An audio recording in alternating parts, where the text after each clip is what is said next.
Before the Dutton Ranch, before abandoned underground bunkers were for sale in Paradise Valley, before the first lens cap came off and the camera started rolling, two men in Atlanta, Georgia were trying to figure out how to give away the very thing that had saved their lives. The process? The 12 steps. The history of the 12 steps is well documented, praised by millions, criticized by skeptics, studied, debated, commercialized, and sometimes misunderstood. What is less known is how close it came to becoming something else entirely. At one point, the founder, struggling financially and unsure of his own future, considered selling the program to hospitals, turning recovery into a paid treatment model. A reasonable idea, a practical solution, and a way to survive. Until a struggling alcoholic, someone who had nothing to offer but honesty, said a few simple words. If you start charging for this, you'll kill it. And just like that, a principle was established. The solution would remain free. Not because it had no value, but because its value was too great to restrict.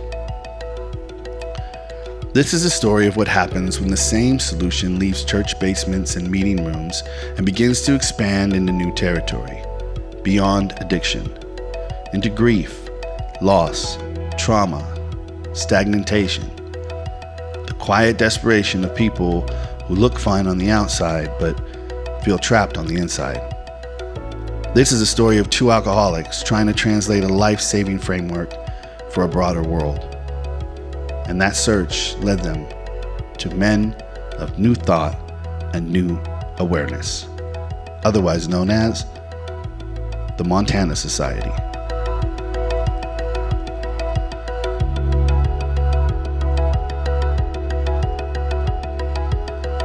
Originally, the concept of Montana Society started with Kenny Chance, a good buddy of mine, who he and I were both in recovery, and we were astonished at how fantastic our lives had gotten, and we wanted to carry the message to others, other broken men. My name's Ken Chance. I'm, I guess you'd call it an entrepreneur at this point. I got sober in January the 10th of 1994 at the Triangle Club in Atlanta, Georgia.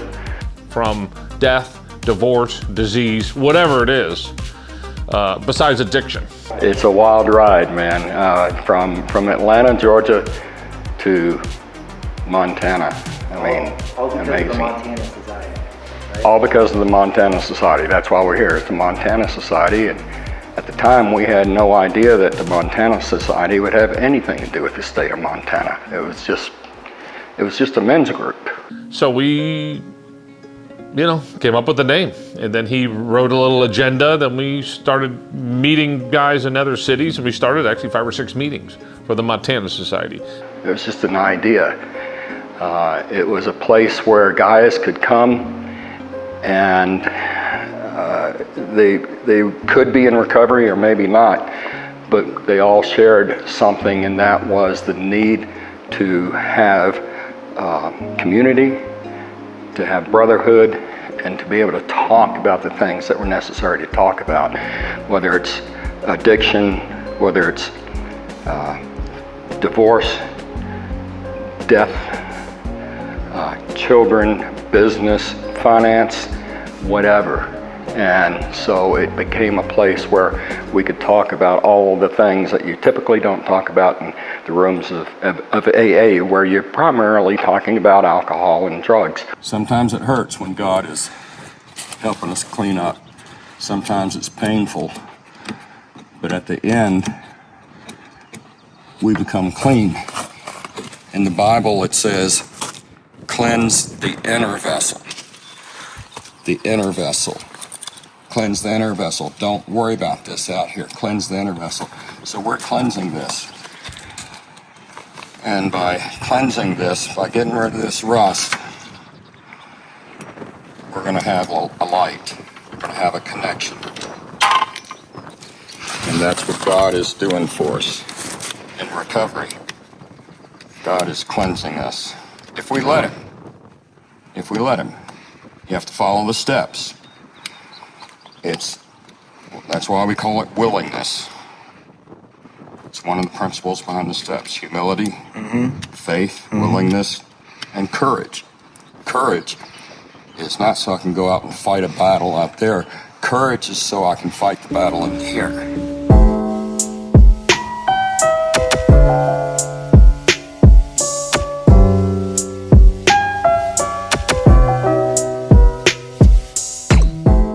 When I drank, I never stopped. I could go a week, but then I'd binge. So I got sober on January the 10th of 1994. And on November the 10th of 1994, they put me in a mental hospital. Found out that I had a serious case of clinical depression. And they were able to stabilize me, get me on medication. And I went to AA meetings. I wanted to talk about it, and they, no, you can't talk about that here. So that's kind of how the Montana Society came about, because not only me, but a lot of guys needed a place where we could talk about that. You know, and there's a lot of people with what we call dual diagnosis. They're an alcoholic, but they have depression, or they're a drug addict and they have serious ADHD or anxiety, you know, things like that, bipolar disorder. And you just don't talk about that stuff in AA meetings, at least you didn't used to back then. That was 30 years ago.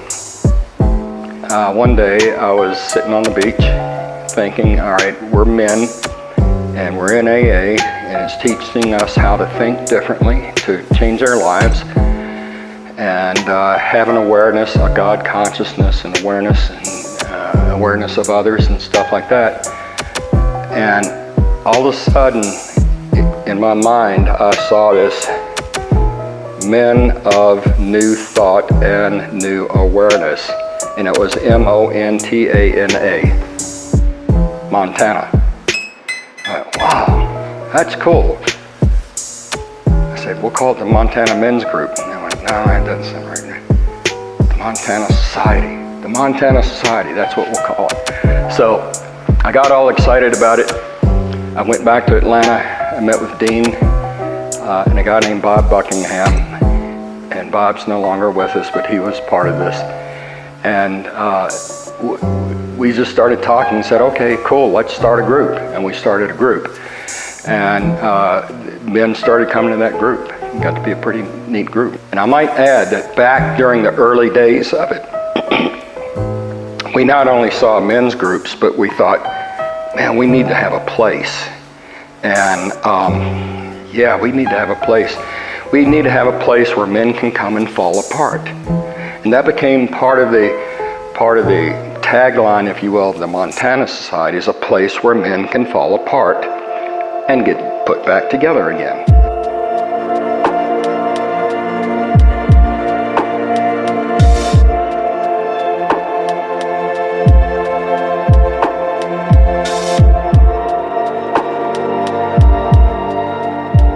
It was a way to convey the healing properties of the 12 steps to a soul.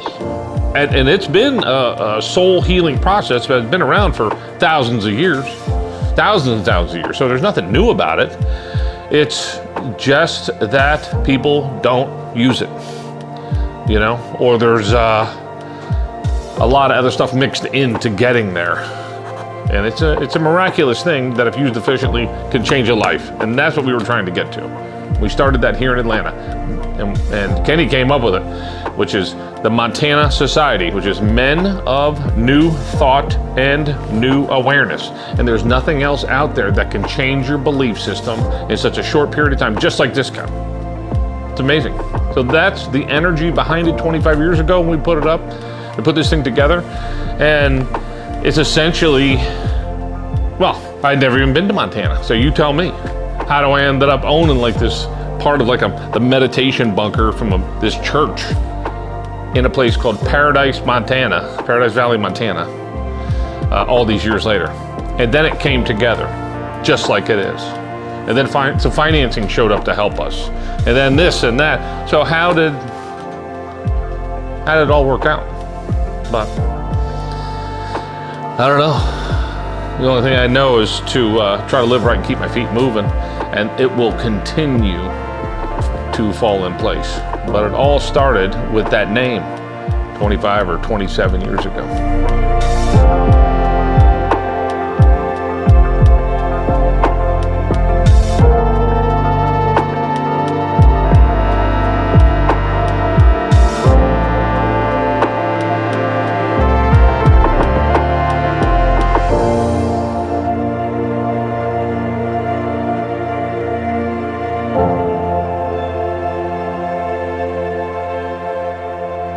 For us, alcoholics and addicts, we need this for life.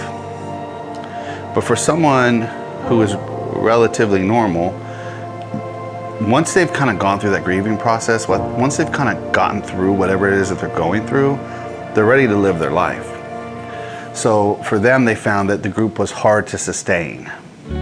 So the workbooks and the pamphlets kind of went into a drawer. And then when Dean found this bunker, and when we were sitting on an island in South Florida, and we were talking about this bunker he bought, and I said, this is a story, you need to capture it, you need to film it. That's really where Montana Society was brought back to life as a show. And I always would remind Dean that Montana Society is not a show. Montana Society is what you do. We captured it and we call it Montana Society, but what it is what you do. And it's unique opportunities, interesting projects, ways to catalyze growth in individuals who need to change their life. So in that way, we have stayed true to what the original idea was a decade ago or so, to use these 12 steps to help change people's lives in new ways.